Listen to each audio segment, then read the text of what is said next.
کالا جادو ایک ایسا موضوع ہے جو آج کے دور میں بھی بہت زیادہ بحث اور خوف کا سبب بنتا ہے۔ لوگ اس کے اثرات، حقیقت اور علاج کے بارے میں بہت کچھ جاننا چاہتے ہیں۔ میں آپ کے لیے اس کی مکمل تفصیل اسلامی نقطہ نظر سے بیان کرتی ہوں۔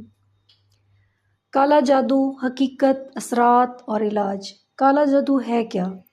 جادو کو قرآن و حدیث میں سحر کہا گیا۔ یہ دراصل شیطان اور جنات کی مدد سے کیا جانے والا عمل ہے۔ اس کا مقصد لوگوں کو نقصان پہنچانا، ان کے دلوں میں نفرت ڈالنا یا جسمانی اور ذہنی بیماری پیدا کرنا ہوتا ہے۔ قرآن پاک میں کالا جادو، سورۃ البقرہ آیت 102 میں حضرت سلیمان علیہ السلام کے دور کا ذکر ہے، اور وہ لوگ اس چیز کے پیچھے لگ گئے جو شیطان حضرت سلیمان کے عہد میں پڑھتے تھے، اور وہ لوگ وہ علم سیکھتے تھے جس کے ذریعے میاں بیوی کے درمیان جدائی ڈال دیتے ہیں۔ اسے پتہ چلتا ہے کہ جادو کا سب سے بڑا ہتھیار شوہر اور بیوی کے درمیان جدائی ڈالنا ہے۔ جادو کی اقسام: محبت کا جادو، کسی کو اپنے قابو میں کرنے کے لیے۔ جدائی کا جادو، شوہر، بیوی یا دوستوں میں نفرت ڈالنے کے لیے۔ بیماری کا جادو، انسان کو بیمار، کمزور یا پاگل کرنے کے لیے۔ رکاوٹ کا جادو، شادی یا رزق میں رکاوٹ ڈالنے کے لیے۔ کالا جادو کے اثرات: اچانک بیماری اور علاج کے باوجود ٹھیک نہ ہونا۔ شوہر اور بیوی کے درمیان شدید نفرت یا غیر معمولی اختلاف۔ بار بار خواب میں سانپ، بچھو یا خوفناک چیزیں دیکھنا۔ رزق کی تنگی اور کاموں کا خراب ہونا۔ طبیعت کا بوجھل اور دل کا بے چین ہونا۔ کالا جادو کرنے والے لوگ: قرآن کے مطابق جادوگر کافر ہوتے ہیں۔ وہ شیطانوں سے مدد لیتے ہیں اور اکثر اللہ کی کتاب کی توہین کر کے جنات کو راضی کرتے ہیں۔ ایسے لوگ دنیا اور آخرت دونوں میں برباد ہیں۔ کالا جادو کا علاج: اسلام نے ہمیں اس سے بچنے اور نجات کے لیے بہت طاقتور ہتھیار دیے ہیں۔ قرآنی اور نبوی اذکار: سورۃ الفاتحہ، آیت الکرسی، سورۃ الفلق، سورۃ الناس، معوذتین، سورۃ البقرہ کی تلاوت گھر میں پڑھنے سے شیطان بھاگ جاتے ہیں۔ درود شریف اور استغفار کی کثرت۔ دیگر مسنون اعمال میں فجر، مغرب کے بعد 3 مرتبہ سورۃ اخلاص، سورۃ الفلق، سورۃ الناس پڑھنا۔ پانی پر قرآن پاک پڑھ کر دم کرنا، پینا اور غسل کرنا۔ صدقہ اور خیرات دینا، کیونکہ یہ بلاؤں کو ٹالتا ہے۔ اللہ پر توکل اور صبر۔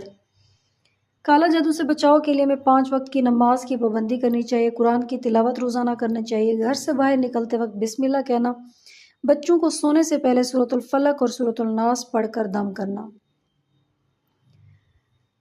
کالا جادو حقیقت ہے، لیکن یاد رکھیں جادو کرنے والے اور شیطان کبھی بھی اللہ کی مرضی کے بغیر کسی کو نقصان نہیں پہنچا سکتے۔ سورۃ البقرہ۔ لہٰذا اصل حفاظت اللہ کی طرف رجوع میں اگر ہم نماز، قرآن اور ذکر کے ساتھ مضبوط رہیں تو جادو، حسد اور نظر بد سب کا ایک اثر کمزور پڑ جاتا ہے۔ جادوگروں نے تو نبی پاک صلی اللہ علیہ وسلم کو بھی نہیں چھوڑا۔ نبی پاک صلی اللہ علیہ وسلم پر جادو کا واقعہ: یہ واقعہ مدینہ منورہ میں پیش آیا تھا۔ ایک یہودی جادوگر تھا جس کا نام لبید بن عاصم تھا۔ اس نے حسد اور دشمنی کی وجہ سے نبی پاک صلی اللہ علیہ وسلم پر جادو کیا۔ جادو کے اثر سے نبی پاک صلی اللہ علیہ وسلم کو کچھ دن ایسی کیفیت ہوئی کہ آپ محمد صلی اللہ علیہ وسلم کو لگتا جیسے آپ نے کچھ کام کیا ہے، حالانکہ وہ نہیں کیا تھا۔ یہ زیادہ تر ذہنی اور جسمانی کمزوری کی صورت میں تھا، جیسے انسان بیمار ہو جائے۔ لیکن اہم بات یہ ہے کہ اس جادو کا اثر نبی پاک صلی اللہ علیہ وسلم کے وحی یا دین کی تبلیغ پر نہیں ہوا، کیونکہ اللہ تعالیٰ نے اپنے نبی پاک صلی اللہ علیہ وسلم کو اس سے محفوظ رکھا۔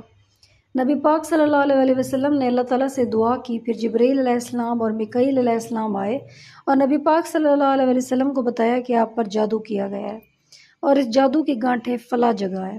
وہ چیز ایک کنویں میں تھی جس کا نام زروان تھا۔ صحابہ کرام گئے اور وہاں سے وہ چیز نکالی جس میں بال اور کنگھی کے دانت بندھے ہوئے تھے۔ اس پر 11 گانٹھیں تھیں۔ اللہ تعالیٰ نے نبی پاک صلی اللہ علیہ وسلم کو سورۃ الفلق اور سورۃ الناس، جنہیں معوذتین کہا جاتا ہے، عطا فرمائی۔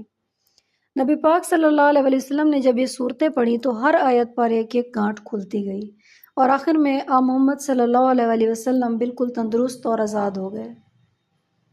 یہ واقعہ ثابت کرتا ہے کہ جادو حقیقت ہے اور انسان پر اثر ڈال سکتا ہے، لیکن اس کا اثر اللہ کی اجازت کے بغیر کچھ بھی نہیں کر سکتا۔ نبی پاک صلی اللہ علیہ وآلہ وسلم کی سنت یہ ہے کہ روزانہ صبح و شام سورۃ الفلق، سورۃ الناس پڑھ کر خود پر دم کیا جائے۔ یہ قرآن کی سب سے بڑی ڈھال ہے۔ جادو سے ڈرنے کی بجائے قرآن و سنت پر عمل کیا جائے، معوذتین، سورۃ الفلق، سورۃ الناس کو روزانہ پڑھنے کی عادت ڈالی جائے۔ یہ واقعہ ہمیں یقین دلاتا ہے کہ شیطان اور جادوگر چاہے جتنی بھی سازشیں کریں، اللہ کی مدد سے مومن ہمیشہ محفوظ رہتا ہے۔